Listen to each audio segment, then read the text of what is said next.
Hi, and welcome back to another episode of a really drunken Irishman who discovered the secret to life itself, drank a load of Guinness and forgot where the fuck he put it. As you know, my name is Jack from Phantasmal Paranormal. Nice to see you again, and if you've never been here before, why not? And so, I'm here with this guy who you've seen in a few collaborations on videos, well, more cameos really, with this guy, Jesse, my best mate, my brother. What? So like the other day we were talking about sort of paranormal theories and such like, and plus like you've known what I've done for the longest time now, and there's many theories, you know, related to the paranormal, as I would say, like we can't prove like what spirits are and such, so it's just going to be vibing off. So if you want to hang around for this kind of conversation just with all these random theories, then please feel free to stick around or pop a comment down below, if you please. If you don't like the fact that it goes off on a tangent, shame. It's going off on a tangent. And please don't get upset. We all have our views. We all have our opinions. We've all got opinions. So, you know, if you don't like it, that's fine. But we've all got our own opinions. And the weird thing is, it's not going to be a drunken debate because we've got cups of tea and coffee. Or what they think is cups of tea and coffee. Tastes like rum in there. What have you done? I didn't do fucking nothing. It's amazing when you get together and you vibe and you just talk about this stuff. Like, there was even like one which, you know, I've stated to you guys as well, when we've got Spider-Man No Way Home coming out, which it got me thinking about the whole multiversal sort of theory to the paranormal. So in short, I have said this to you before about when you know, you think you see a spirit, or you think you've seen a ghost, or you swear you hear something in your ear, and I had that kind of idea about maybe the reason why we think we see spirits is because we have actually poked through into another reality, as it were, and that's the reason why we have seen a ghost or a spirit or an apparition, whatever you want to call it. But it's not actually, it might not actually be a dead person. It might actually be a living being, just like us on the other side, who we have just seen. So a glimpse into an alternate reality. So that is like just one theory why I think we might see spirits. But like, I think you had another theory as well, sort of related to that. So, I mean, still going on to the multiverse theory, I think it's more like a doorway. So what you do is that when you go into this doorway, what you're doing is that you're going into another alternative reality. Yeah. So the reason why we can sometimes see spirits or whatever is literally what you're doing is that you're looking into a doorway. Yeah, what you're doing is that you're looking into something which is slightly, you know, transparent and whatnot, because it's not in this reality. Yeah. So, for instance, when you go into a room, you might have forgotten something, yeah, or, you know, you get shivers down your spine or something like that, yeah, it's because I think that you go through this doorway and your body is trying to, what's the word that I'm looking for here?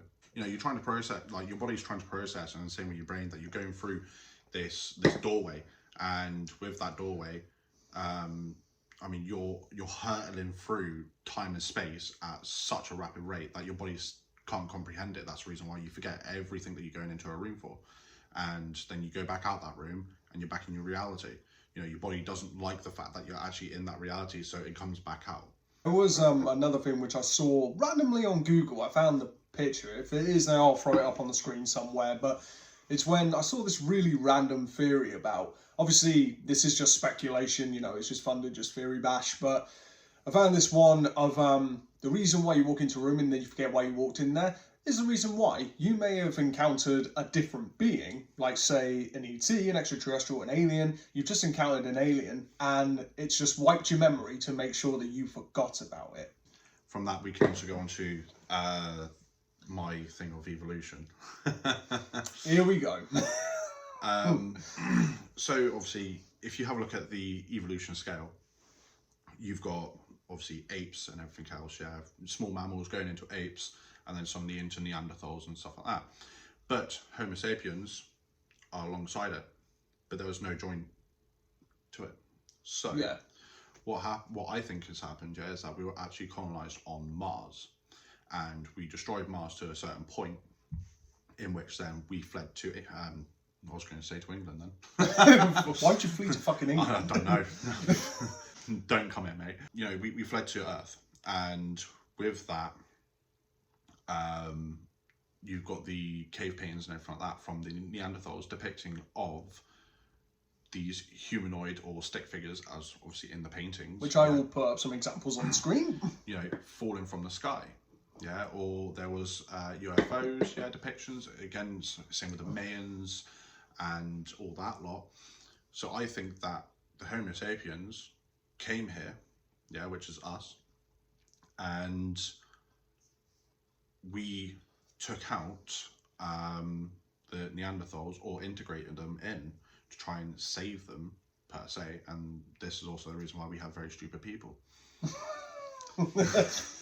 Because it would actually make sense if you keep on the Neanderthal line, it would, Neanderthals were a lot more, they were bigger, they were stronger, but they weren't as smart. At the same time, think about how many missing links there are. Oh, plenty of missing links. So that is my theory on human evolution, is that actually we have, so the Homo sapiens actually integrated into the Neanderthal society and have created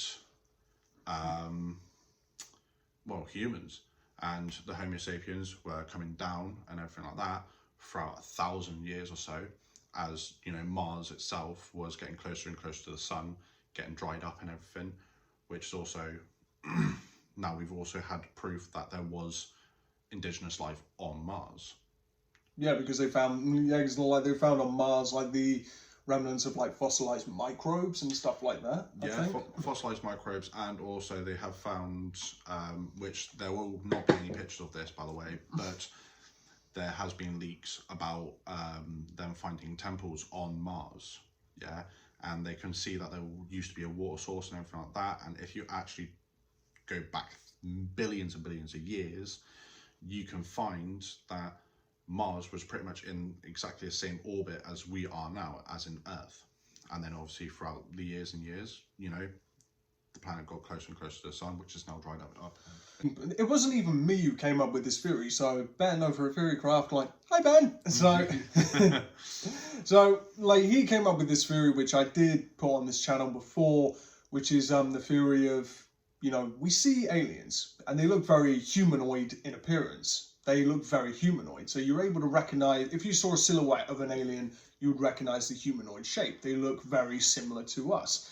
And then me and Ben were thinking, well, why is that? And, people swear they've had encounters with ETs, being taken on board UFOs and stuff like that.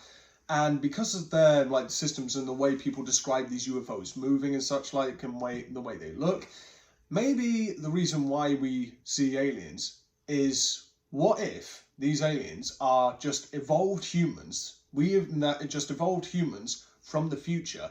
That's how they look in the future.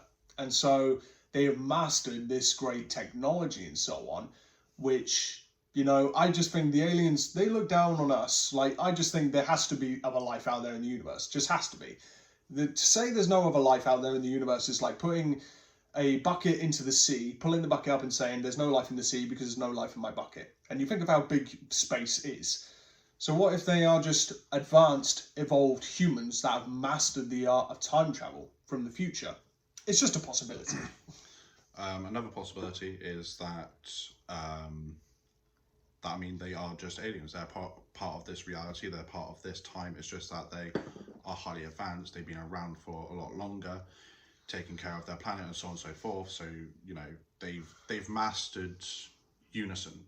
Yeah, they are part of one, and they do everything which helps the community without the restrictions of payment or anything like that. So they were able to advance a lot faster because there wasn't any wars or anything like that. And then so they've mastered space travel to a massive extent, seeing that the next solar system from us is, it's far. It's very far. Can't think of the exact measurement, but yeah, it's very far. Also, another thing as well is that when you fear something which is humanoid, why is that? We know humans. Yeah, we have.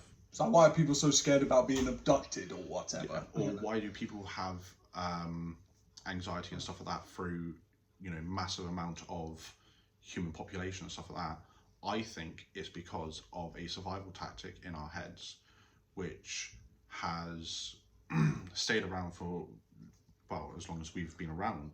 Well, what I think happened anyway is that we had stuff like shape changers or Wendigos, which took on the form of humans to kind of, to hunt us, pretty much. And from that, we've gained this fear of ourselves. Like the whole alien theory as well, which I have to consider the possibility that, when communication happens, I can't state it's generally believed it's dead people. Is it likely it could be dead people? Maybe, but you have to consider the possibility that we can't DNA test them to prove that. So what's the possibility that it might be, messages being received from other entities? It is paranormal for a reason, isn't it? Yeah. You can never... There's so few answers. Yeah, there are so few answers. I mean, the one true answer that we have is energy, because I was talking to you about this the other day, wasn't I? And, energy is, well, it can't be created or destroyed. You cannot create energy. It can only be converted, isn't it? It can only be converted. So what happens when you die? Yeah, all the energy that you have built up in your life and whatnot, or the energy that you still have, has to go somewhere. So what's to say that apparitions and stuff like that isn't just an entity, a energy entity taken form of its previous owner? Going into even things such as going back to the whole alien thing, UFO things, when we've seen, the depictions, multiple depictions of different kinds of gods and so on throughout, like Indian culture, through, even things like Buddhism, like Indian cultures, when you've even got, like the Aztecs, the Mayans, who worship like gods and so on, and even the Egyptians. But then, we come up with this whole sort of hypothesis that maybe what if these gods and these deities that they were worshipping back then are not actually gods at all, but they were actually other life forms that have visited them? Because it does make me think, with all these cave paintings, which there is cave paintings, there's even sculptures that look like men in spacesuits, even paintings of spacecraft, it looks like. So it does make me think, like, what if they generally were communicating with something? They just weren't somewhat gods, but because they came from the sky, they came from the stars, they were actually worshipping aliens, who's to say they weren't?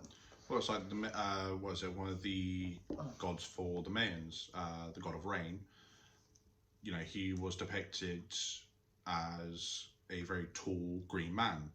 And what do we associate aliens with? We associate them with green. So who's to say that it wasn't a green alien? Just humanoid. Exactly. When people swear, I did a video on this, when people swear they see their doppelgangers, see their clones. And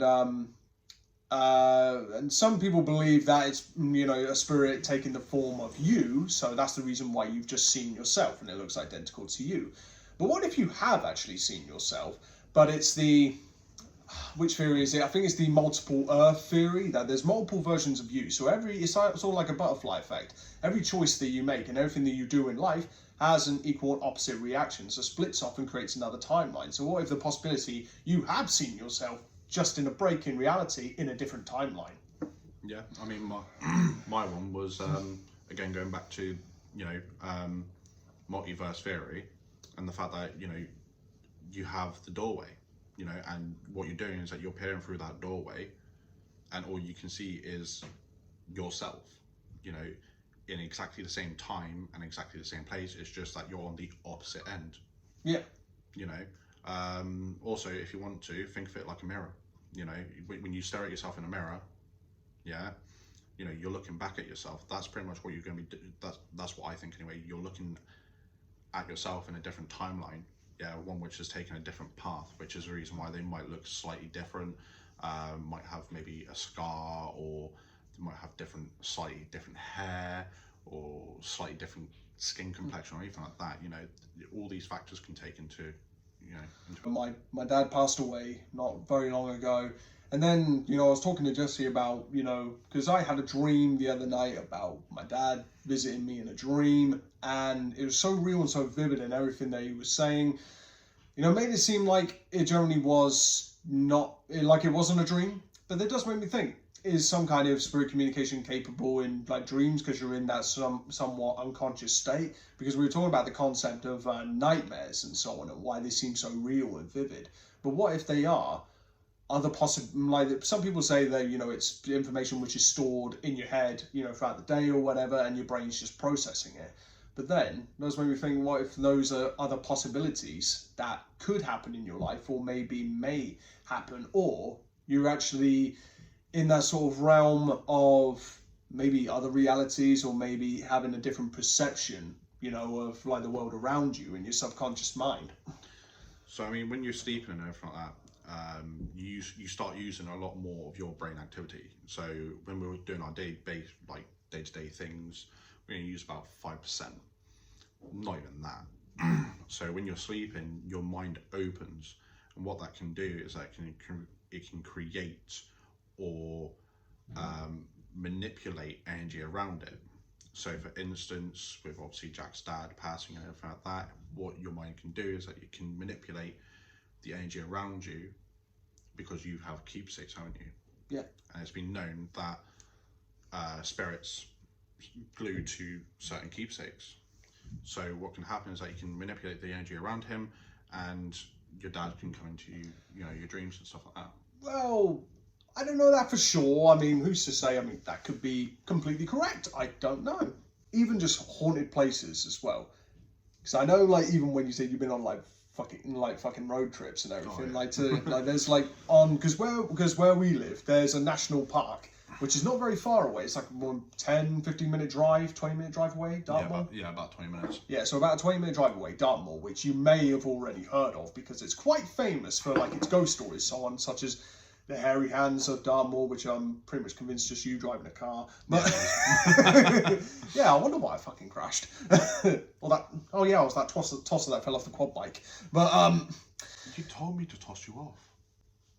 You didn't say the steering wheel, but you know, it's the hairy hands, you know, the devil visiting Dartmoor, which people say it's insanely haunted. I personally never had any experiences up there, but then I did speak about, is it the possibility that, you know, depending on the material, such as like when we had like wooden houses, so wood, you know, is a natural resource which is from the earth. I'm going into a bit of pagan territory, that everything has energy, pagan. that everything is energy and so on. So, you know, structures which were made out of wood, you know, are they able to retain some kind of energy, you know, throughout a person's life living there? Or maybe a murder happened or something or whatever, or a massacre, whatever, or maybe arguments, you know, does that structure retain energy of some kind?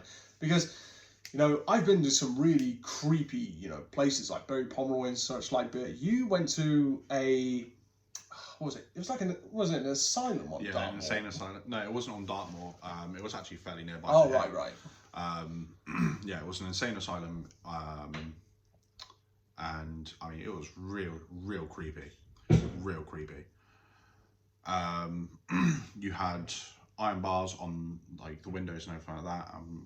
We know through speculation that iron keeps away, you know, spirits and stuff like that. Supposedly, yes, but through pop culture and everything else, it can play on the mind a little bit. Yeah. So yeah, you go into this abandoned insane asylum, and all you can see is blood, just lots and lots of blood. And as we're going through and everything like that, you've got like really old torture techniques like waterboarding. It was like, didn't you say they used to have like the baths where they used to do things like hot and cold therapy? Yeah. You know, put you into like ice cold water and then boiling hot water, because they had really weird things. Like even back then, you know, homosexuality was considered a mental disorder back then. Yeah. What's the other stuff that they had there? Electroshock therapy rooms, which, oh boy, it was stinky in there. Incarceration units, where obviously you'll be stuck in a straitjacket, and so on and so forth. All these rooms were either charred or bloodied or anything like that, especially the isolate units. You know, all on the walls. What was meant to be a pure white room is kind of dank, you know, nasty looking, yeah, but with blood everywhere as well, because that's how it was. You know, if you were insane, you'll try and break out. Half the time, you'll actually break your own arms or your own wrists, and so on and so forth, and blood will spew everywhere because of how violent you had to break out of them. Because even I've heard like even horror stories of like even inmates who have just gone insane and wanted to just end their life to end their suffering, and I've heard like even stories about in other asylums like around the world of like even biting into their own arms to tear out veins and stuff like that. It's crazy what people do. Yeah, it is very, very crazy. But like in like those kind of places, you know, it's a little bit, you know, I'm not sure, maybe it's a trick of the mind or whatever, but do you feel energy in certain places? I think you may do. I mean, I definitely do.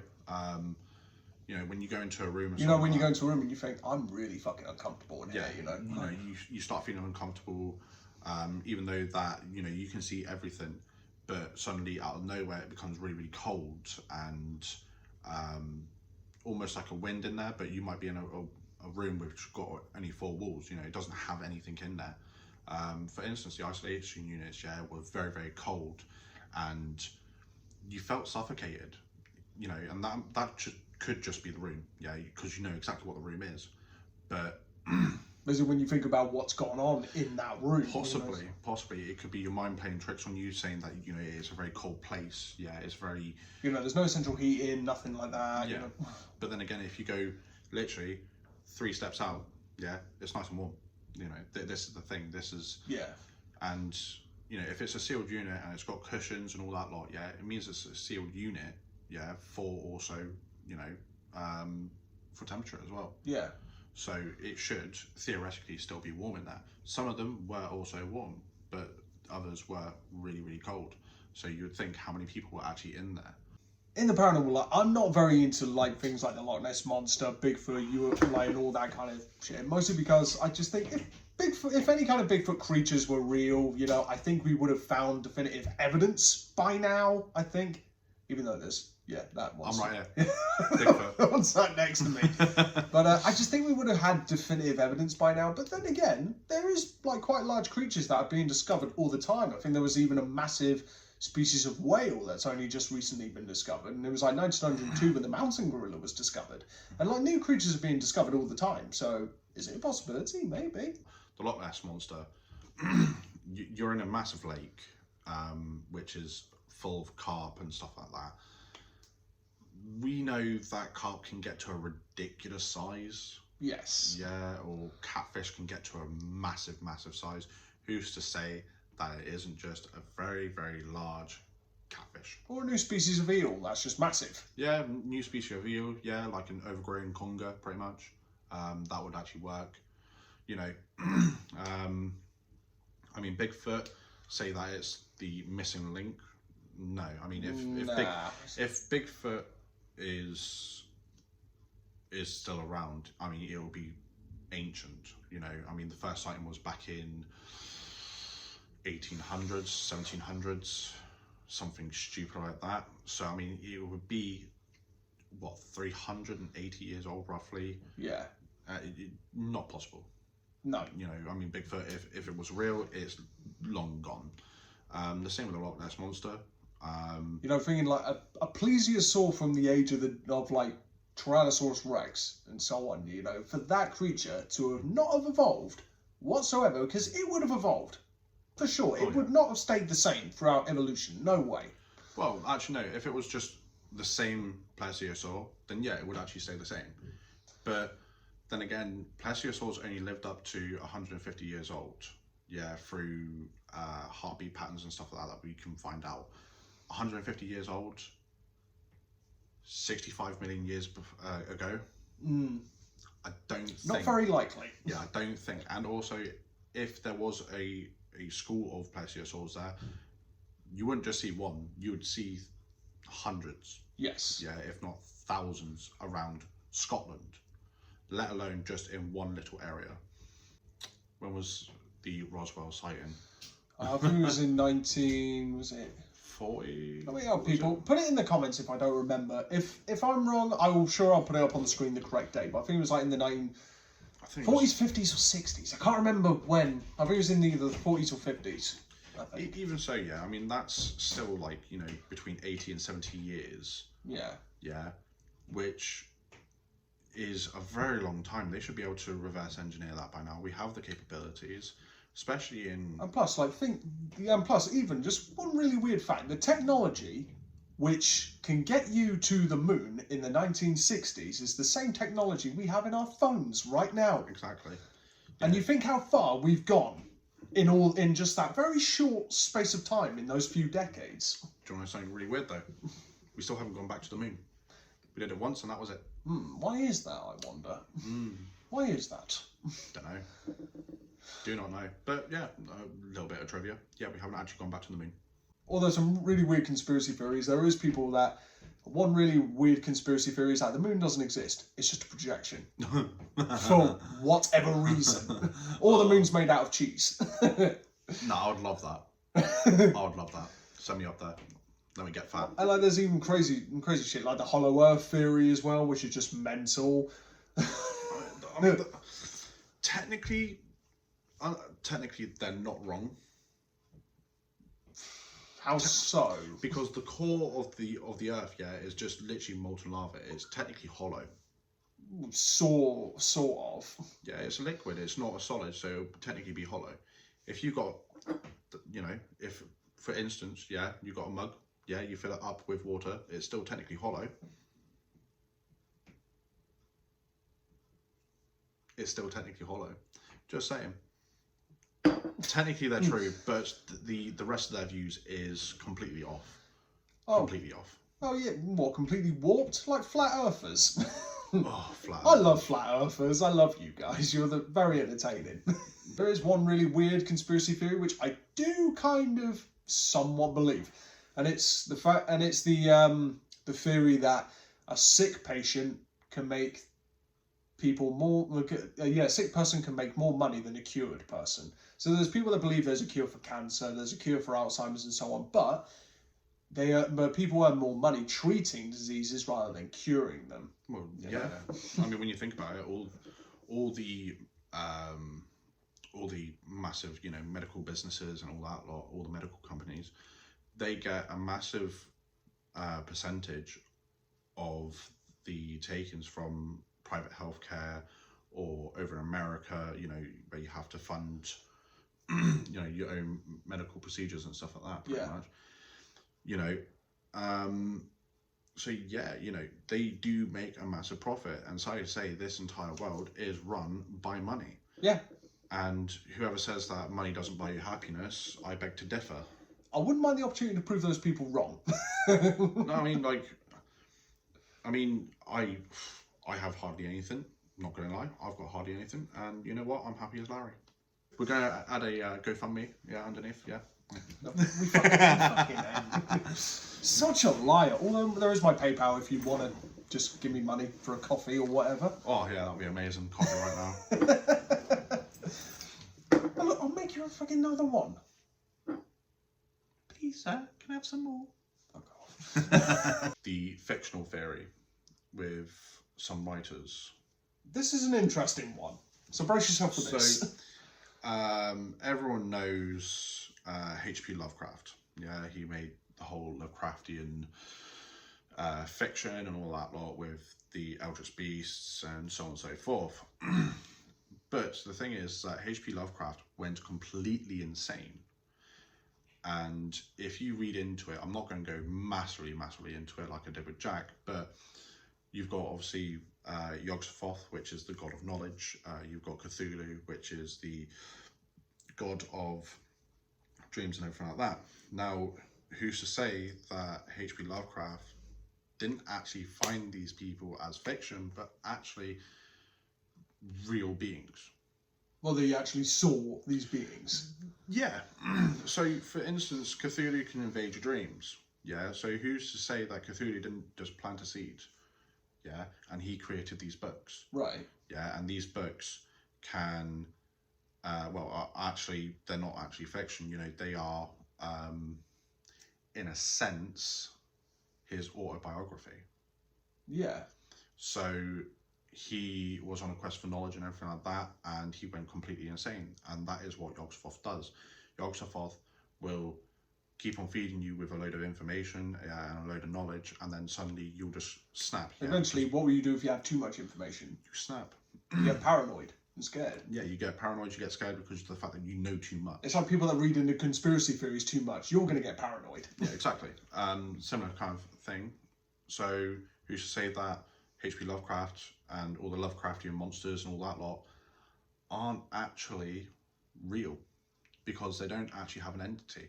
There's no way of you actually looking at these beings, because they are just a horrifying mess. Yeah, too much for the brain to handle, which is the reason why there was no proper illustrations of Cthulhu, of Yog-Sothoth, of all the others. I can't even think of any of them, and I love Lovecraftian horror.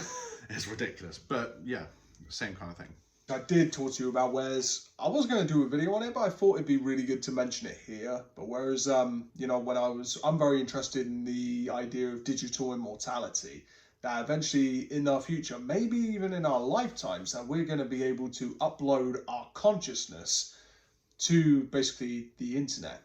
So when we eventually die, because our consciousness will be uploaded to the internet, there'll be no need for people wanting to communicate with spirits anymore, because it'd pretty much be our souls and everything that was us, because yeah, we got our physical bodies, but you know, whatever makes you would be uploaded onto the web pretty much. So you're able to download your consciousness. So we are basically able to be immortal through the internet whilst our physical body is gone. So we're technically still alive in a sense, but at what point does it become, are we even still human at that point?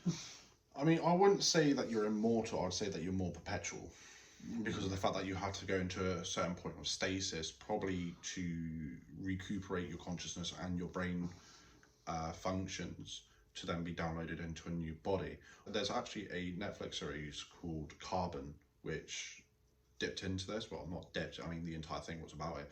Really good series, and how they depicted it was really well. You know, how you know, you have these sleeves and everything like that, and you can just literally put yourself into another body, and those bodies can be anything. You know, if you wanted to be an athlete this time round, or if you wanted to be a businessman and so on and so forth, you know, your body is already prepared. And when people talk about brain transplants and everything, because like the brain is pretty much us. So at what point, if brain transplants, I doubt they'll ever be possible, but let's just say they are possible. So if brain transplants are going to be possible, and you transplant your brain into a new body, because your body is fucked basically, put it into a new body, which yes, it is your brain, but at the same point, how much of you is you?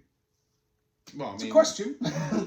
If we were able to do brain transplants, I mean, you would be you, to be honest. Yeah, you just wouldn't look like you.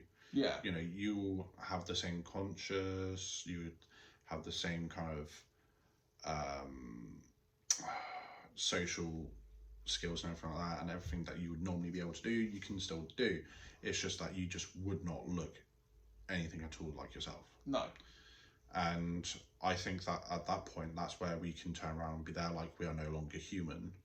You know, we are playing, well, in a sense, we are playing God. We're defying death, or we are, we're defying nature at that point. Well, it's when we talked about even evolution as well, that, you know, because, you know, eventually we may get to the stage of where, you know, one of our body parts fails or whatever. Oh, it's easy. We could just replace it with an artificial one. Yeah. Easy, done and dusted.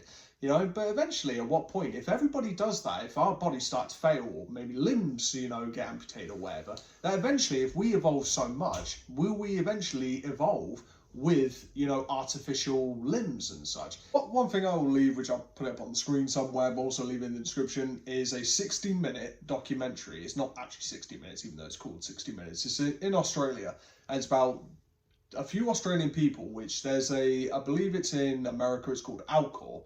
Whereas you may have heard of, like, in science fiction, like cryogenics and everything, where we're cryogenically frozen and then we're revived, you know, somewhere down the line, could be hundreds or thousands or millions of years in the future.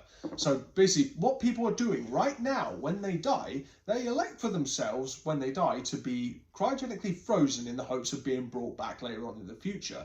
But except the problem is, they're basically paying all this money on a gamble, because you can't technically freeze a body without, because it's like when you put a bottle of water in the freezer.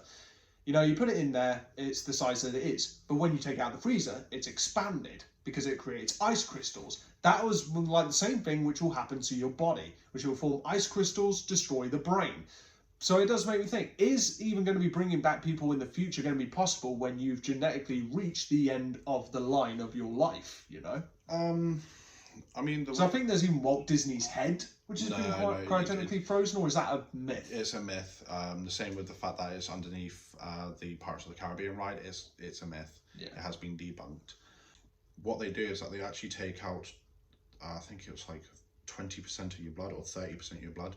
So then when you are frozen and everything like that, you aren't expanded or anything like that. You shrivel up a bit before you actually freeze. Yeah. So when you are de-thawed later on in millions of years or thousands of years, you won't actually be damaged in any way, shape or form. You know, your body will still be intact from literally the day that you die. And I think that's actually pretty good. Obviously then they're going to have to pump you back up with blood, and then going to have to do their... Like restart your brain functions, heart functions and all that. Yeah, they're going to have to do their heebie-jeebie stuff. I mean, have you ever heard about the Pompeii zombies? I have not, actually. No? So, I think it's Pompeii anyway. But there's a load of voodoo people anyway. And they actually bring back people from the dead. And they have actually been technically classed as dead. You know, they died for more than 24 real hours. life cases of zombies, yeah. And, you know, they don't go around killing people or anything like that. You know, they are under the proper mind control of these voodoo priests and stuff like that. And, and these voodoo shamans will go around with them, helping different villages and stuff like that around the area to build or anything like that. They're really weird, but it's very, very interesting. Because even in Haiti years ago, there was a Haitian man who died, was pronounced as dead, was buried and so on, and then came back to his village something like 20 years later and saw his family. And from what he believes and the story that he tells is that he died, like biologically dead, gone, and was brought back by a shaman, and then was basically put to work in a field as a slave, a zombie slave under mind control. And then eventually he wandered back into his town where everybody recognised him, but knew he'd been dead for 20 odd years. So there is even cases of this happening, but as far as proven goes, I'd say take it with a pinch of salt. No, I mean, it has been, they have been actually proven. This is the thing. There has been videos and also pictures of these people. Because even there was a whole phenomenon like years ago, which can still happen. I can't remember what it was called. People have been pronounced dead only to wake up inside of their coffins, even days later. There's even people that have woken up in morgues days later after being pronounced dead. Yeah, it's very, very, very weird. I won't want to do that. No, thank you. But I bet you anything, all of my exes are going to do that. Yeah, no comment on that. Thank you very much, people. I appreciate you listening. And also, thanks to you. Cheers. Anytime. We're going to have another cup of tea now. Hope you enjoyed this. And if you did, please leave some... Get fuck off, mate.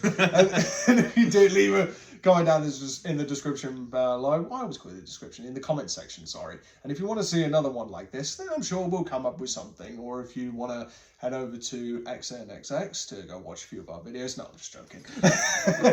If we get 500 likes, I'll slip you a nip. I'll see you guys later.